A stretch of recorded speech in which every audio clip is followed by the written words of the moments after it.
कैसे हो सकते हो? तुम ईश्वर नहीं हो सकते हो, परमात्मा नहीं हो सकते हो। हाँ, अंश हो सकते हो, वंश हो सकते हो, सब कुछ हो सकते हो, लेकिन तुम पूर्ण ब्रह्म नहीं हो सकते हो। पूर्ण ब्रह्म परमात्मा कोई और है जो सबका धनी है, सबका रक्षक है। ऐसे सारी दुनिया में उसका कोई लेना देना नहीं, कोई विवाद नहीं, सबके साथ समान व्यवहार करने वाला वो ब्रह्म है। ऐसी दशा को देख करके हिरण्यकश्यप नाराज होता था, मेरा बेटा ही मेरे ही खिलाफ खड़ा है। और उसको बहुत सारी यातनाएं दी गई, आप लोगों ने बहुत सुना होगा। अग्नि में भी जलाने का प्रयास किया गया, जंगल में छोड़ दिया गया, मारा गया, धमकाया गया, सब कुछ किया गया। अंत में खम्भ को, लोहे के खंभे को आग में तपा दिया गया।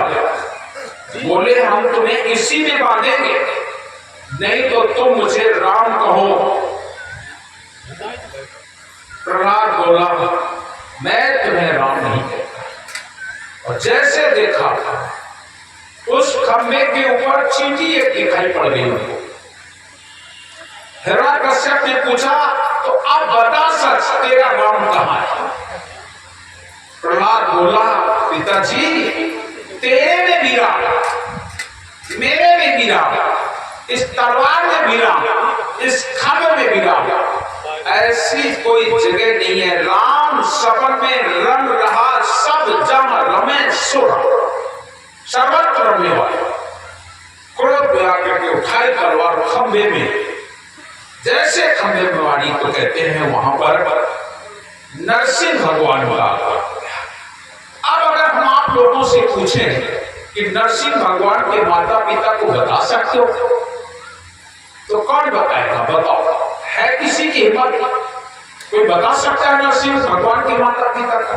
नहीं बता सकते, क्योंकि जब है नहीं तो तुम लाओगे, सीधी बात। अगर हो तो लाओगे, मन गढ़ में कुछ भी करो, इधर से उधर करो, लेकिन जब है ही नहीं तो लाओगे कहीं से नहीं ला सकते। जैसे माता सीता, और माता सीता के बारे में कहा जाता है कि एक बार राजा जनक के राज में सूखा पड़ गया, बड़े बड़े जोशी विचारों को बुलाया गया। उन्होंने कहा राजा रानी मिलकर अगर सोने का हल चलाए तो पानी बरसेगा।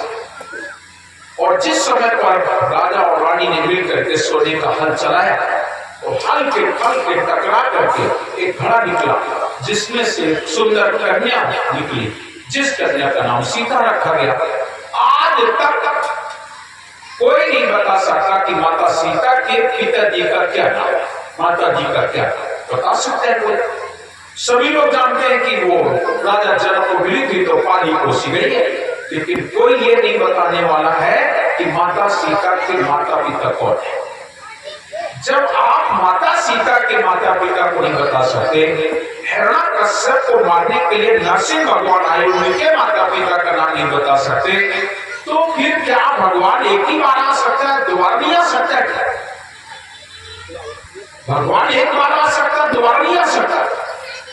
अरे वो तो क्या कहते हैं रामचरितमानस में, जब जब होए धर्म की हानि, बाढ़े असुर अभ्यमर वाणी, तब तब घर पर मनुष्य नहीं आते, तब आते हैं, हमेशा आते। और फिर सदगुरु कवि ये तो स्वयं सत्पुरुष अखंड ब्रह्म, उसके आने में दुनिया, वो तो जब चाहे तब, जहां चाहे तहां। कमल का पुष्प तो बहुत बड़ा होता है, सुई के अग्रभाग पर भी प्रकट हो सकते हैं, क्योंकि उनके लिए कोई सीमा नहीं है, वो असीम है, अनंत है। चींटी से भी छोटा और छोटा, कितने छोटे छोटे तो जीव हैं, अरे वो उन सब में रमता है, उन सब में रमण करता है। जो सबसे छोटा, जो हमारी आंखों से नहीं दिखाई पड़ता है, ऐसा भी जीव होता है, उसके अंदर भी वो रमण करता है। तो उसके लिए प्रकट होना ना होना ये कोई बड़ी बात नहीं, ये कोई बड़ी बात नहीं। बड़ा से बड़ा और छोटा से छोटा बनना, उसके लिए कोई बात नहीं होती है। तो प्रिय सज्जनों, ऐसे बहुत सारे उदाहरण हैं। भगवान श्री राम का कैसे जन्म हुआ, हनुमान जी का जन्म कैसे हुआ, मंदोदरी का जन्म आप लोगों को सुनाया करता हूँ। इन सब लोगों का आना कैसे हुआ? सब लोग कहीं ना कहीं किसी के आशीर्वाद से, कहीं किसी तरीके से सृष्टि के आरंभ में ऐसी रचनाएं हैं। आज विज्ञान इस बात को स्वीकार करती है कि सृष्टि के पूर्व में एक वायरस था। वायरस समझते हैं? वायरस का मतलब एक कण जैसा शब्द, एक कण जैसा वायरस। उस वायरस से फिर बहुत समय बाद अमीबा की उत्पत्ति हुई।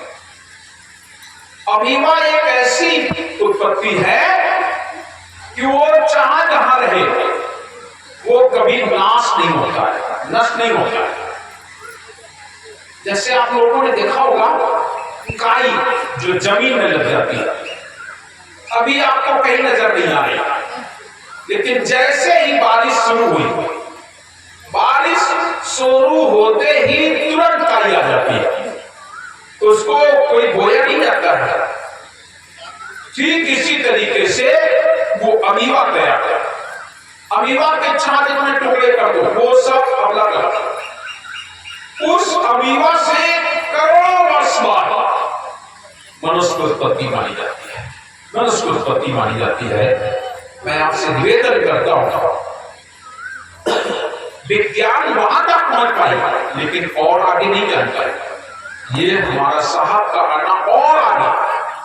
प्रथम ब्रह्म अधिखंड माया, प्रथम ब्रह्म अधिखंड माया, इच्छा करी पुरुष उपजाया, पुरुष इच्छा से प्रकट प्रभेवा, प्रकट से भय महातत्व देवा, महातत्व से भय ररंकारा, ररंकार से प्रणो निहारा, प्रणो से भय त्रिगुण गुणगाई, रज सत्य तामस प्रगट प्रभाई, त्रय गुण की भांखों औलादी, ब्रह्मा विष्णु महेश्वर आदि, तीन से भागकर अनित।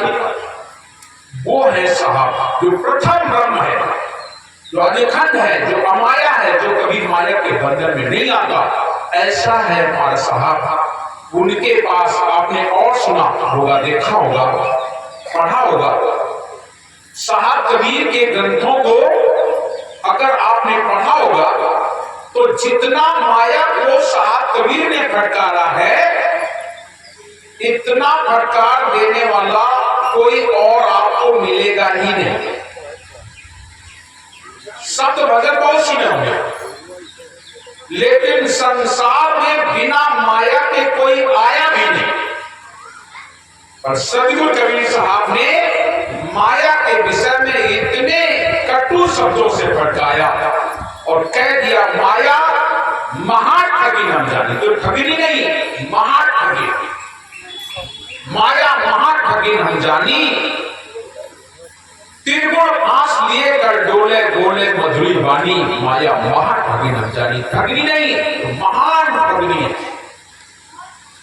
एक बार में कहते हैं, ठगनी क्या नैना झमकावे, तेरे हाथ कबीर।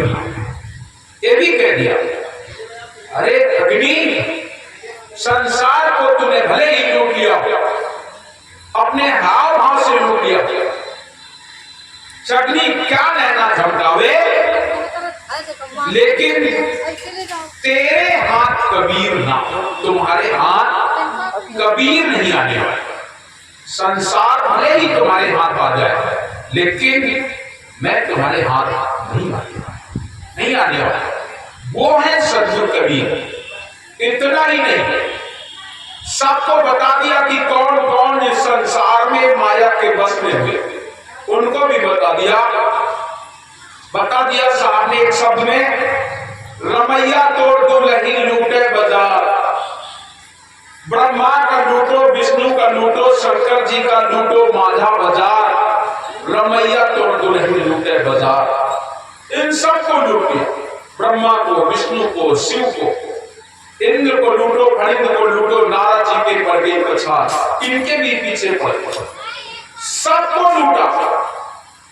साहब कबीर ने माया का जब स्वरूप आता है तो जितने विस्तृत रूप से साहब कबीर बतला है कोई और।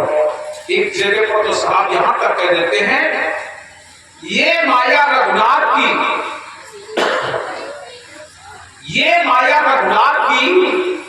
पड़ी राम पर कूद, हुकुम राम का मेट के बनी राम से खुद।